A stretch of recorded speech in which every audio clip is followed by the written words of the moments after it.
Imana izatwereke uruhanga rwayo rurabagirana.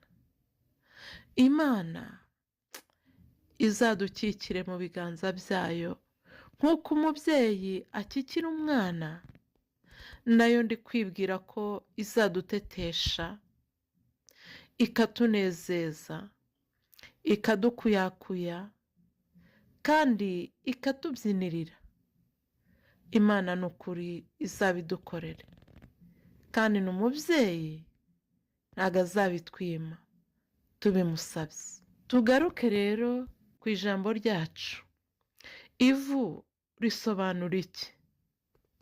Mu muco wa Bibiliya, ivu ryari ikimenyetso cyo kwihana, ikimenyetso cyerekana agahinda k'ibyaha, ikimenyetso cyo kwicisha bugufi. Iyo umuntu